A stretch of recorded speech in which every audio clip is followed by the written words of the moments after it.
ఈ కార్తీక మాసంలో శ్రీశైల మహాక్షేత్రంలో మహారుద్ర యాగం మీ గోత్రనామాలతో నిర్వహించడం జరుగుతుంది. పాల్గొనదలిస్తే వెంటనే సంప్రదించండి. నమస్కారం అండి. ఓం నమ శివాయ. ఓం నమో వెంకటేశాయ. వృషభ రాశి ఫలితాలు. 3వ ఇంట్లో కుజుడు, 6వ ఇంట్లో సూర్యుడు, 7వ ఇంట్లో బుధుడు, 8వ ఇంట్లో శుక్రుడు. సో మాట్లాడదాం. ఫస్ట్ 8వ ఇంట్లో శుక్రుడు ఉన్నాడు కాబట్టి పెళ్ళయ్యే అవకాశాలు, జీవిత భాగస్వామిని కలిసే అవకాశాలు, అకస్మాత్తుగా మీకు ఒక సంబంధం అనేది రావడం జరుగుతుంది. ఆ అమ్మాయి మీకు బాగా నచ్చి అది పెళ్లి వరకు వెళ్తుంది. సో జీవిత భాగస్వామిని కలిసే రోజులు దగ్గర పడ్డాయి. తర్వాత 3వ ఇంట్లో కుజుడు ఉన్నాడు కాబట్టి పరాక్రమం దగ్గర ప్రాబ్లం వస్తుంది. అంటే మనం ఏదైతే అనుకుంటామో అది జరగదు, ఇంకేదో జరుగుతుంది మీ మంచికే. 6వ ఇంట్లో సూర్యుడు, ఫోకస్ మొత్తం పని మీద ఉంటుంది. అంటే జాబ్ చేసేవాళ్ళు ప్లస్ డైలీ రొటీన్, ఈ జిమ్ చేసేవాళ్ళు, ఎక్సర్సైజ్ చేసేవాళ్ళు ఉంటారు కదా, బాగా ఫోకస్ పెడతారు వాళ్ళు. అండ్ స్పెషల్గా బీపీ షుగర్ ఉన్నవాళ్ళు వాళ్ళ హెల్త్ మీద బాగా ఫోకస్ పెడతారు. నేను పరాక్రమం గురించి మాట్లాడాను. పరాక్రమం అంటే మనం ఏదైతే అనుకుంటామో, గట్టిగా అనుకుంటామో అదే జరుగుతుంది. ఏదైనా అనుకుంటున్నారు అంటే కొంచెం గట్టిగా అనుకోండి, ఆ మార్గంలో వెళ్ళండి, దాన్ని నమ్మండి. రిజల్ట్స్ గురించి ఆలోచించొద్దు, మీ పని మీరు చేసుకుంటూ వెళ్ళండి.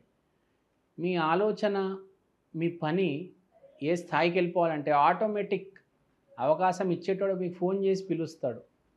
సో బేసిక్గా 3వ ఇంట్లో కుజుడు పరిస్థితి ఇది. 6వ ఇంట్లో మాట్లాడుకున్నాం, ఈ ఆరోగ్య సమస్యల నుంచి బయటపడడము, ఫైట్ చేయడము, డైట్ కంట్రోల్ చేయడము, ఈ డైజెషన్ ఇష్యూసు, మలబద్ధకం, ఇలాంటి ప్రాబ్లమ్స్ మీద నుంచి బయటపడడము చాలా ఇంపార్టెంట్. తర్వాత ఇంకేం మాట్లాడుకున్నాం మనము, 7వ ఇంట్లో బుధుడు, 8వ ఇంట్లో శుక్రుడు. 7వ ఇంట్లో బుధుడు అంటున్నాడు కాబట్టి ఫీమేల్ ఫ్రెండ్షిప్ అనేది చిగురిస్తుంది. ఐ మీన్ టు సే, మీకు కొత్త కొత్త ఫ్రెండ్షిప్స్ అనేవి స్టార్ట్ అవుతాయి. తర్వాత 8వ ఇంట్లో శుక్రుడు, unexpected, coming out of nowhere మీరు ప్రేమలో పడతారు. తర్వాత మనం కెరీర్ దగ్గరకు వద్దాము. ఈ విదేశీ కొంతమంది ఉంటారు కదా, అమెరికాకి వెళ్ళిపోదాము, లండన్కి వెళ్ళిపోదాము, ఆస్ట్రేలియా వెళ్ళిపోదాము, ఎంఎస్సీని యూఎస్ చేద్దాము, ఎలక్ట్రానిక్స్లో చేద్దాము, కంప్యూటర్స్లో చేద్దాము. అలాంటి వాళ్ళు ఈసారి మీకు మంచి అవకాశం అండి. అనుకోకుండా సడన్గా, అన్ఎక్స్పెక్టెడ్గా చాలా స్పీడ్గా జరిగిపోతుంది. అసలు అనుకోరు మీరు వెళ్తారని. అన్ఎక్స్పెక్టెడ్గా ఫైల్ చేస్తారు, అవేవో వీసా ఇంటర్వ్యూలు ఇస్తారు, వీసాకి అప్లై చేయడము, ఆ పాస్పోర్ట్కి అప్లై చేయడము, అన్ఎక్స్పెక్టెడ్గా చాలా షార్ట్ పీరియడ్లో మీరు ఫ్లై అవుతారు ఈ అమెరికాకి, ఈ ఎంఎస్ చేసేవాళ్ళు. సో బేసిక్గా విదేశీ ప్రయాణాలు చేసేవారికి చాలా బాగుంది, కానీ చాలా స్పీడ్గా జరుగుతుంది, చాలా అన్ఎక్స్పెక్టెడ్గా జరుగుతుంది. ఏది జరిగినా మీ మంచిగా జరుగుతుంది, ఎప్పుడైనా అలానే అనుకోవాలండి. సో బేసిక్గా వృషభ రాశి మనం గ్రహస్థితి మాట్లాడుకున్నాము, ఆ గ్రహస్థితి వల్ల ఏం జరుగుతుంది మాట్లాడుకున్నాం. ఇప్పుడు పరిహారాల గురించి మాట్లాడుకుందాం. వృషభం అంటే బుల్. కొంచెం వీడు ఏం చేస్తాడంటే ఆలోచించకుండా ముందుకు వెళ్ళిపోతాడు. సో ఎప్పుడైనా మీరు ఒక నిర్ణయం తీసుకునే ముందు 10కి 20 మందిని అడగాలి. ఏ రాశి వాళ్ళైనా సొంత నిర్ణయాలు తీసుకుంటే బాగా కలిసి వస్తుంది, కానీ మీకు సొంత నిర్ణయాలు కలిసి రావు. బేసిక్గా మీ చుట్టూ ఉన్న గురుముఖం, ఒక 10 మంది గురువులు అడ్వైస్ తీసుకొని ఎప్పుడైనా మీరు పని చేయాలి. మీకు నిర్ణయం తీసుకునే అంత శక్తి లేదు. మీ అమ్మగారు అవ్వచ్చు, నాన్నగారు అవ్వచ్చు, మీ ఫ్రెండ్స్, చుట్టాలు, వీళ్ళని అడిగే డిసిషన్ తీసుకోండి. జనరల్గా జనాలు అలానే ఉంటారు, అలానే ముందుకెళ్తారు. 10 మంది అభిప్రాయాలు తీసుకొని ముందుకెళ్తారు. కానీ వీళ్ళు తీసుకోవాలి, వృషభ రాశి వాళ్ళు. నేనే మొత్తం, నాకే అన్నీ తెలుసు, నన్ను మించినాడు ఎవరు లేరు. అది నిజమే, కానీ 10 మంది అభిప్రాయం తీసుకొని ముందుకెళ్తే అప్పుడు ఆ పరిస్థితి అనేది వస్తుంది. ఏకధాటిగా ఎదుగుతారు మీరు ఒక నందిలాగా. శివుడి ఆశీర్వాదం మీ మీద ఉంది. శివుడికి ఎప్పుడు నంది ప్రియుడు కాబట్టి శివుడు ఆశీర్వాదం ఎప్పుడు మీ మీద ఉంటుంది, వృషభం మీద. అస్సలు తిరుగులేని రాశి, గొప్ప రాశి వృషభ రాశి. అసలు జీవితంలో ఎప్పుడు బాధపడొద్దు. వృషభ రాశి వాళ్ళకి గొప్ప వరం ఏంటంటే మంచి వచ్చినా చెడు వచ్చినా యాక్సెప్ట్ చేస్తారు. ఇలాంటి స్వభావం ఎవ్వరికీ ఉండదు. చెడు వస్తే బాధపడతారు వేరే వాళ్ళైతే, వేరే రాశి వాళ్ళు. మంచి వచ్చినా ఆనందపడతారు. కానీ వృషభం అలా కాదు. మంచి వచ్చినా ఓకే, చెడు వచ్చినా ఓకే. కానీ మీరు సరైన దారిలో వెళ్తే బాగుంటుంది. ఇప్పుడు పరిహారాల గురించి మాట్లాడదాం. వృషభం అంటే ఇంకా లక్ష్మీదేవి, శివుడు, పార్వతి, విష్ణుమూర్తి అందరూ వస్తారు. కానీ బేసిక్గా మీరు చేయాల్సింది ఏంటంటే వృషభ రాశి వాళ్ళు చిన్న పువ్వు తీసుకొని ఆ నంది దగ్గర పెట్టేయండి ఒకటి. తర్వాత లక్ష్మీదేవి ఆలయానికి వెళ్ళి అక్కడ పాలకోవ పంచండి అందరికీ.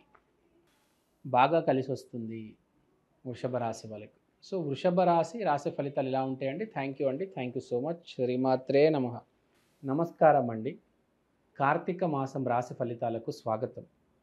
కార్తీక మాసం అనగా కృష్ణుడు నరకాసురుణ్ణి చంపిన మాసం, రాముడు రావణాసురుణ్ణి వధించిన రోజు.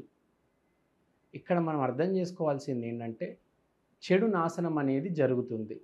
అంటే రాముడికి చాలా మంచి రోజు, కృష్ణుడికి చాలా మంచి రోజు. రాముడికి కృష్ణుడికి కలిసి వచ్చిన మాసం కార్తీక మాసం. అదే నరకాసురుడికి రావణాసురుడికి కలిసి రాని రోజు, కలిసి రాని మాసం కార్తీక మాసం. అంటే ఈ మాసం కొందరికి చాలా బాగుంటుంది, కొందరికి చాలా దారుణంగా ఉంటుంది.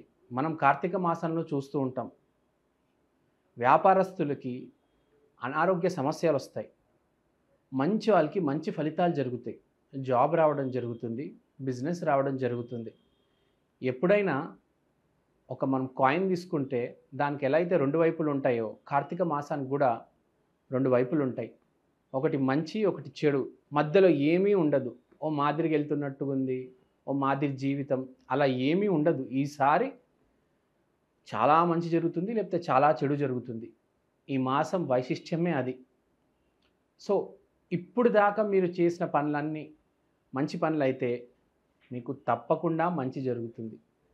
మీరు చెడు మార్గంలో వెళ్ళి ఎక్కువ రేట్లకు సరుకులు అమ్మి లాభం పొందితే ఈ మాసం మొత్తం బయటకు వచ్చేస్తుంది వ్యాధి రూపాన్ని.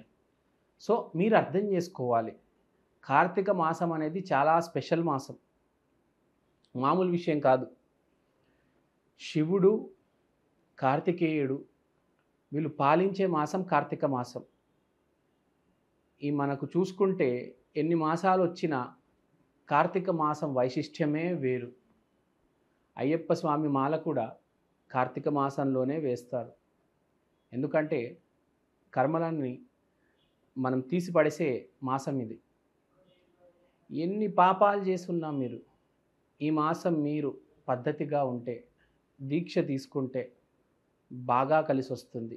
అయ్యప్ప దీక్ష తీసుకుంటే అద్భుతం, ఇంకా మీ జాతకం మహర్జాతకం అయిపోతుంది.